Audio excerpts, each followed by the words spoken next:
안녕하십니까. 인도태평양 전략연구원 최수용입니다. 오늘도 저희 방송을 애청하시는 국내외 대한민국의 모든 국민 여러분들께 한 분 한 분께 감사의 인사를 드립니다. 지금 현재 내파되어 가고 있는 중국 현실은 어떠한지 각 분야에서 벌어지고 있는 갖가지 이야기를 간단하게 추려서 여러분들과 함께 공유하고자 합니다. 현재 중국 청년 실업자가 600만 명 밖에 안 된다라고 하는 통계국의 발표가 있었는데, 과연 그러한 청년 실업자가 600만 명이라는 이 이야기가 과연 사실일지 한번 확인해 보도록 하겠습니다. 지금 중국 국가통계국이라는 곳이 있습니다. 그 중국의 국가통계국의 대변인 부능훈이라는 사람이 있는데, 이 사람이 지금 6월 15일에 5월 달에 16세에서 24세 청년 9,600만 명 중에서 3,300만 명이 직업을 찾고 있어서 진짜 실업자는 600만 명이다. 이런 발표를 하자마자 중국의 네티즌들의 분노가 폭발을 하고 있다고 합니다. 254만 3천 명의 팔로워가 있다고 하는 과기연합 황소문이라는 사람은 차라리 실업자는 손들라는 반응이면서, 한 네티즌은 보통 3개월에서 6개월이 보통이고 2년간 실업자가 많은데 자신은 의욕조차 상실해버린 M4 세대다. 거기선 지금 전문용어로 탕평이라는 말을 쓰는데, 의욕조차 잃은 M4 세대라고 자조를 하고 있으면서 실업자로 등록하는 것조차 모르는 청년이 다수다라는 이런 반응을 보이고 있고, 또 이것 이외에도 실업을 입증할 만한 실업증명서 발급도 쉽지 않은 실정이다. 그리고 30세 이상 실업자는 어쩌란 말이냐라고 지금 분통을 터뜨리고 있다고 합니다. 더군다나 공식적인 20.4%의 실업률도 이 가운데 농촌은 포함되고 있지 않은 것이니 실질적인 중국의 실업이 얼마나 심각한지 알 수 있는 한 단면이라 하겠습니다. 다음으로는 중국 지방의 악성 채무가 8조 달러를 초과했다라는 소식입니다. 일경아주, 보통 이게 지금 아마 데일리 아시아 경제지가 될 것 같은데, 중국어로 일경아주는 작년 말 지방정부의 채무 총액이 59조 유엔, 대략 8조 2,500억 달러라고 발표를 했습니다. 또 재정부는 2022년 말 지방정부가 채권 등을 포함해서 35조 유엔의 미상환 부채가 쌓여 있다고 이미 발표한 적이 있습니다. 205개 재무 데이터를 갖춘 도시 중에서 약 절반이 위험한 경계선을 넘어섰고, 또 란조우라든지 꼬일린 같은 이런 곳에서는요, 이자와 재정 수입 비율이 이미 100%를 초과한 실정으로서 무작정인 차관과 세수 감소 등이 주요 원인이지만, 금년도 2023년 1월에서 4월간 세수가 전년 동기에 비해서 5,450억 위안, 한 8%가 감소했지만 지출은 1조 3,800 위안으로서 15%가 증가한 실정을 보도하고 있습니다. 지금 지방부채가 8조 달러라고 했는데, 하나로 하면 대략 일경하고도 400조 원이 넘는 돈입니다. 과연 중국이 이만한 부채를 탕감해낼 수 있을까요? 한번 지켜볼 필요가 있겠습니다. 다음으로 세계 프로당구 및 스누커 협회가 있는데, 그곳에서는 중국 선수 2명을 영구 제명을 했고, 또 8명에 대해서는 징계를 내렸다고 합니다. 이야기를 한번 살펴보겠습니다. 즉 세계 프로당구 협회가 있죠. 그리고 스누커 협회가 있는데, 지난 6월 6일 중국인 선수 양문박과 이행 등 2명에게 대해서 종신 출전 금지 및 벌금 4만 3천 파운드를 부과하였고, 기타 다른 중국인 선수 8명은 각각 1년에서 5년 출전 금지에 7,500파운드 벌금에 처하는 징계안을 결정하였습니다. 양문박 같은 경우는 어떤 범죄 사실이 있냐 봤더니 5개의 경기를 교사한 일 이외에 추가로 9개의 경기에서 교사 및 다른 선수를 도와준 행위 외에 자신이 경기를 지시한 점을 덮으려는 행위가 발각이 되었다고 하고요. 다음으로 이행 그리고 기타 8명에 대한 죄상의 그 진상은 경기 지시를 시도한 점 및 타인 경기를 협조한 것을 덮으려 한 점 이외에 기타 8명은 2명의 고참 선수들의 압력하에서 협회 규정, 즉 일부 도박 경기가 해당되겠는데 이 규정을 위반한 행위가 있다, 이렇게 하고 있습니다. 지금 목적 달성을 위해서는 수단과 방법을 안 가리는 공산당 특유의 거짓말, 사기, 공갈 이런 것들이 뒤늦게 당국에까지 오염을 시켰다는 점, 이 점이 대단히 중요하다 하겠습니다. 또 올림픽 참가 여자 선수의 최고 경기 기록인 이것은 결국 메달이 되겠는데, 이 메달을 획득하기 위해서 출전일 3개월 전부터 임신 상태를 유지케 한 뒤에 메달을 획득하고 나면 유산시키는 짓을 했다. 이것이 공산당이 자행한 일이었다, 이런 이야기가 나오고 있는데, 이거 진짜 소름이 끼치는 일이죠. 뭐냐면 중국 공산당에서는 올림픽 출전하고 있는 여자 선수들에게 인공적으로 임신을 시켜서, 즉 이 인공 임신 작전을 펼침으로 인해서 이렇게 되면은 여자 선수들 몸속에서 임신 기간 중에 호르몬이 증가가 된다는 것입니다. 그래서 운동 기능이 향상이 돼서 메달을 획득하게 된다, 이런 논리인데요. 과연 이렇게 인간의 몸을 이렇게 해도 되는지 모르겠습니다.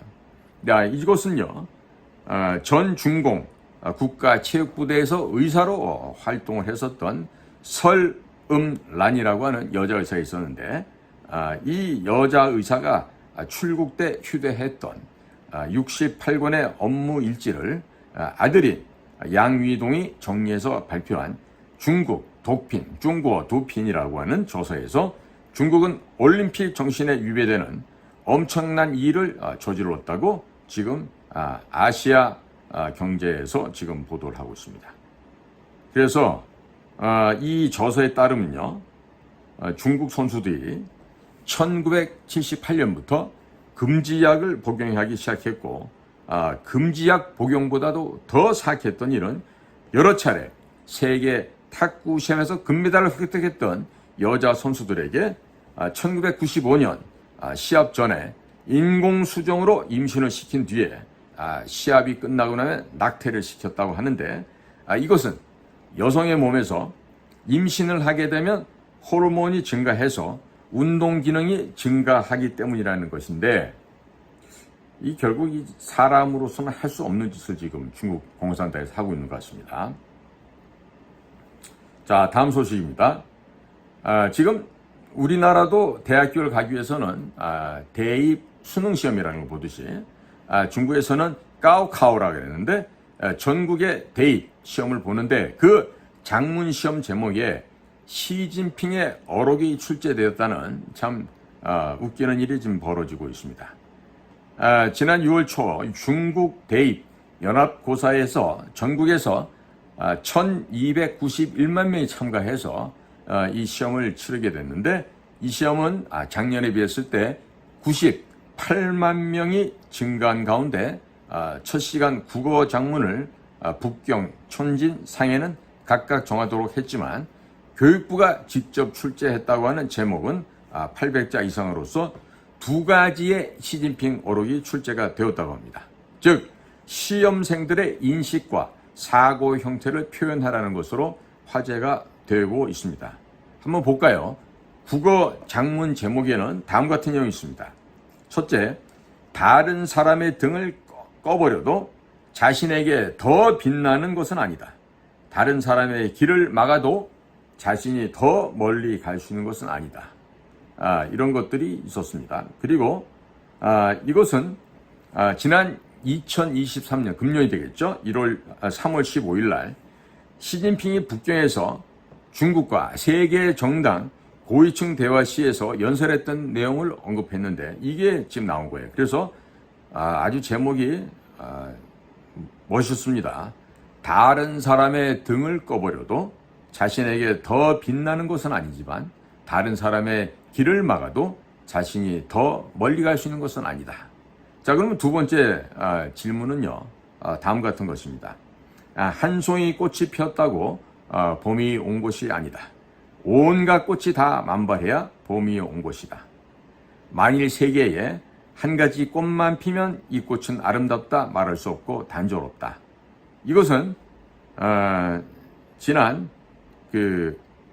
이것도 시진핑이 말한 건데요. 거기 보면 중국말로 이렇게 되어 있습니다. 일화 독방 불시춘요 백화 제방 춘만원이라 이런 말이 있어요. 그래서 이화 도방 부시춘百화 치방 춘만원.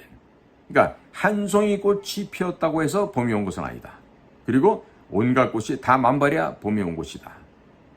자, 이 이야기들은 지난 2014년 3월에 시진핑이 파리에 있는 유네스코 연설 내용이지만 원문은 원래 명나라 시절의 고전 고금 현문에서 인용한 것으로서 서구 위주 문명을 비판하면서 문명의 다양성을 존중하고 문명의 평등, 상호, 배움, 또 대화, 포용을 견지하고 중국 주도의 문명관을 피력하였던 연설문이라고 합니다. 그러니까 과연 시진핑과 어떠한 생각을 일치되게 갖고 있는지 검증하는 게 되겠죠. 자, 이에 따른 중국 네티즌 반응은 다음과 같습니다. 이거는 진짜 시험이 아니다.